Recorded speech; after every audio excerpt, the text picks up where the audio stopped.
Okay, from 0930-893-1617. Good evening, sir. Bakit pataas ng pataas sila ng kuryente at ang mga tax? Kawawa ang mga taong walang trabaho at kaming nakurap ay mga politiko lang ang yaman. Kasi sila ang kurap, pera ng mga taong bayan ang kinukurap nila. Kasi pati maliliit na negosyo may tax at parehas pa sa malaking negosyo. Kami dito sa Baguio, maliit na pwesto lang ng isang lamesa lang na masyadong maliit na ang display ng mga benta, ay may tax na binabayaran ng kada buwan na 1,000 ang isang buwan at saka iba pang babayaran uli ng tax sa municipality na yearly ng business permit, ng yearly at saka iba rin ang yearly na babayaran si BIR, ng yearly ng ITR at iba naman ang buwan-buwan ng tax sa BIR. Kaya sobrang gobyerno, kaya pera ng mga tao, mga kinukurap ng politiko, sir. Alam po ninyo, ito ang masasagot ko dito. Ang pamahalaan ay kailangan na pag-ingatan ang pag-aatang ng buwis sa taong bayan, lalo-lalo na yung tumatama sa mga maliliit na mamamayan, maliliit na mga negosyante. Hindi ko naman sinasabing huwag silang atangan ng buwis. Sinasabi ko lang dito, pag-ingatan na huwag niyong sunod-sunurin niya na ang nangyayari, nagtataasan lahat ng presyo, nagpapahirap dun sa mga sinisikap na magnegosyo na maliliit na tao, sapagkat ang kanilang mga balikat ay nakabaluktot na sa dami ng inaatang yan. Ngayon, susubukan na naman uli ang Train 2. So dito natin makikita na ang dapat makita dito, yung taxation po, yung pagbubuwis ng taong bayan, ay kailangan paghawakan ng mabuti. Ito, inisikap ng pamahalaan ngayon, ibaba ang income tax kuno sa negosyo, pagkatapos babawiin mo naman yung, kung palagay mo, bumaba ang tax sa income tax dito sa negosyo, babawiin mo naman sa consumer tax na tumatama sa mga walang trabaho o maliit na trabaho o kakaunti ang kita. Sila ang pinakamalaking kailangang magpasan ng ganyang panibago o dagdag na buwis. Ikaw, you have to learn. Hindi pwede yan na pakikinggan mo lang lahat ng mga finance officer mo na gusto niyong tumaas. Number 2, ang pagtaas ng budget ng ating bansa is too much. For example, nung nag-umpisa ka maging presidente, 1 trillion ang budget. Ngayon 3 trillion. Ang sinasabi ng tao, ano nangyari? Lalong humirap ang buhay. Lalo tayong nahirapan dito. Bakit hindi pinag-aaralan kung bakit ganun kalaki ang nakalaan para dito, bakit ganun kalaki ang nakalaan doon? And that is the problem when Congress is masyadong suhetado ng ating Pangulo. Di yung kanya lang programa papasok, and many times yung mga tao, ito problema kasi, kailangan natin tingnan. Ang administrasyon ni Presidente Duterte ay aahon o babagsak ayon sa kalidad ng mga tao na kanyang inilalagay sa pwesto ng kapangyarihan, at yan ay kasama na sa kanyang impluensya sa Kongreso, sa Senado, at saka sa kanyang administrasyon. Dapat yan kailangan magkatugma-tugma. And I am calling for, dapat siguro dyan, some independence on the part of Congress. Hindi kayo pwedeng maging basta tau-tauhan ng sino mang Pangulo at yun lang ang inyong atupakin, yung agendang yun, without critical examination. Sapagkat maaaring mangyari dyan, nagkamali pala dito ang administrasyon. Ang advice na tinanggap dito para gawin ito, hindi pala maganda. Like for example, maamin sila ngayon, hindi nila naisip ang epekto ng inflation sa buhay ng tao sa pamamagitan ng Train 1. Sinong sisisihin natin dito? Sinong mananagot dito? Andyan na yan. Buwis na yan ngayon. Andyan na yung pagdurusa ng maraming taong maliliit. Pero wala namang may gustong kumilos. Ang iniisip pa ngayon, dagdagan pa natin ngayon ang buwis. Lalo na yung mga consumer tax, yung mga tinatawag nilang sin tax, etc. Minsan kasi yung mga maliliit na tao, yun na lang ang kanilang pwedeng puntahan. Para medyo maaliw sila ng konti. Bakit? Kung hindi ko mo gagawin yung ibang mga bagay na yun, talagang aburido ka na sa buhay. Baka lalong sumama ang lagay ng krimen. Kasi pagka dumating ka sa punto, ika nga nila, yung daga, pagka nako-corner, lumalaban din. Maski na mas malaki yung pusa. Yun ang kailangan nating ingatan na huwag natin idalin sa punto na ang taong bayan na pangkaraniwan na naghihirap sa buhay ay parang nakatindig at malapit ng mahulog sa bangin. Mapoproblema. From 0932-393-9396, sobrang mahal na ng taxi fares due to expensive gasoline. Hirap na kami. Lagi akong nagtataksi, pati anak ko na call center ang job. Please help us through your access to the media para ma-pressure si Duterte to stop receiving bribes from oil companies. Thanks. You know, one thing that I will say about that is this. What I see from the reports is that the profits of the oil companies have been going up and up. Why is the price of gasoline that high and why are they making so much money?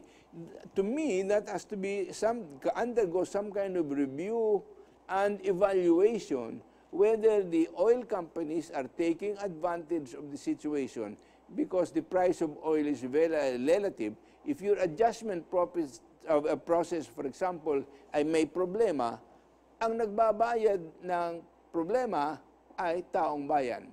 Number 2, because of the incredible traffic situation, sabi nila, araw-araw ang nagagastos ng mamayang Pilipino ay 3 bilyon isang araw. Wow! Grabe! Yan ang gagaling sa bulsa ng maliliit na tao na nag-jeep, nagbubos, nag-grab, lahat yan. Tapos, hindi mo pa maasahan ang public transportation. Ang MRT hanggang ngayon, problema, 3 taon pa daw bago yan maresolba. Kung mareresolba. Yung ginagawa sa Makati, nagagawin doon ng mga binay na subway. Kailan matatapos yun? Apparently, 2025 pa ata. Ay, ang tagal-tagal nun. In the meantime, lahat ng tao dito talagang problemado at meron bang nangyayari sa traffic natin na tumitino? Pag kinausap niyong pangkaraniwan tao, sasabihin sa iyo, ano yun?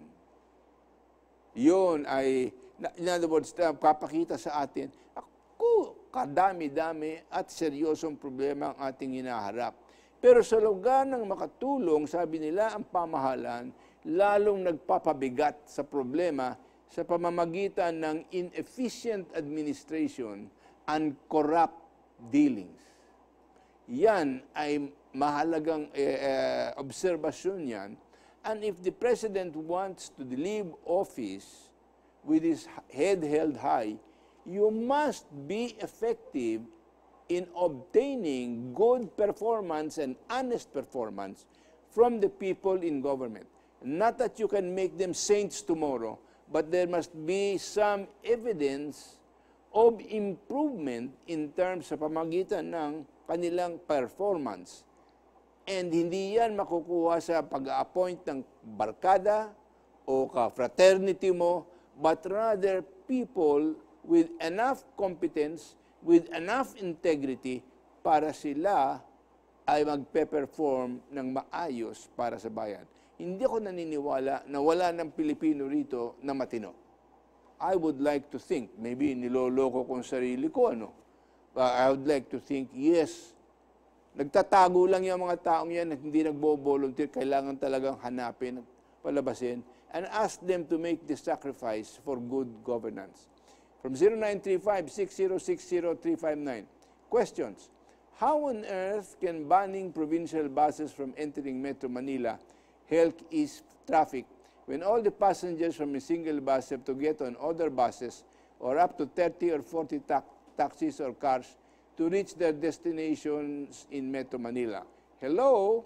Will MMDA provide tents for them so they can just stay in Bulacan or Laguna and never have to enter Manila again? Shouldn't these officials get brain transplants so they won't come up with these really, really stupid and weird ideas? My God, are they hopeless? Hey, just asking. Imagine the world's first brain transplant. Hello, Guinness Book of Records. You have a sense of humor. That's the only way we can survive the problems that we are facing. Kung dadaanin mo sa galit at inis, naku, kawawa ka. So learn to accept reality and hope for the best or better things tomorrow and keep the smile on your face. It's good for your health. Huwag mong kalimutan yun. From 0930-893-1617. Dito lang sa Pilipinas, ang palagi mataas ang singil ng kuryente. Pati buwis pataas na rin, pa rin. Kawawa kaming walang trabaho at ang mga tao ang nakurap at mga politiko ang yumayaman. Alam mo, yan ang parating sinasabi ng mga kasama nating mamamayan na nasa sa ilalim. Sila lang ang nakikinabang. That is what makes this nation and our economy exclusive. What is lost to corruption that goes to all the politicians and all the local government officials, kung talagang susumahin po natin, naku, limpak-limpak na salapi. Na kung maibibigay natin sa taong bayan sa pamamagitan ng tulong, sa pamamagitan ng good service, matino, mabilis, at maayos na serbisyo, napakalaking bagay. And the corruption has gone to yung sasabi natin into all the petty things. Give you an example. Pag pinadalang ka ng kamag-anak mo through the post office ng, palagay mo na kung ano man yun, SOP yan, magpunta ka sa lahat ng post office. Hihingan ka ng lagay. Sabihin, okay, ito ilalagay natin sa resibo, pero bibigyan mo ako ng ganun. So, what is the Bureau of Customs doing about it? Maski na yung pinadala sa iyo, ang halaga, $20, maliit na bagay. Sisingiling kang pilit ng taong yun. Pero hindi pwede na wala siyang lagay. I don't know what to tell you. Nakakalungkot. 0919-221-2562. Wala na bang pag-asang buksan yung power plant sa Bataan? Alam po ninyo, ang problema dito, napakadaming takot sa nuclear energy. Lalong-lalo na dahil sa nangyari sa Fukushima sa Japan, which was of course based on rather old technology. Ang sinasabi ng mga nakakausap ko tungkol dyan ngayon, kasi ang nuclear energy ginagamit ng napakadaming developed nations. And they have a lot more safeguards against meltdowns or radiation that escapes into the, yung bang pumupunta sa kalikasan. Yun talaga ang ating kailangan tingnan. Pero that is a way to lower the cost of electricity sapagkat pag nag-nuclear power plant ka, naalala ko yung tinatayo nun sa Bataan, ang isa nun, dalawa ang pinaplanong ilagay nun. Bawat isa, 600 megawatts. So yung dalawa, 1.2 billion megawatts. So, wala, of course, walang nangyari. Ang ginawa ni Cory dyan, basta pinasara yan, there was an offer to convert that into a gas turbine engine in order to create the same amount of electricity but using gas. Wala niya, ayaw pakinggan eh. Alam mo kung minsan dito sa atin, yung mga nagmamarunong dito, puros mga saradong utak, ayaw makinig, ayaw tingnan kung ano ang mas magandang access. Ano nangyari? Binayaran natin lahat yung tinayo ng Westinghouse dito, umabot ng $1 billion mahigit, pero anong pakinabang ng bansa? Zero. Yan ba'y mabuting pangangasiwa? Sa akin tingin, yan ay malaking katarantaduhan. Katangahan. Wow. But we have to pause for a few reminders. Babalik po tayo.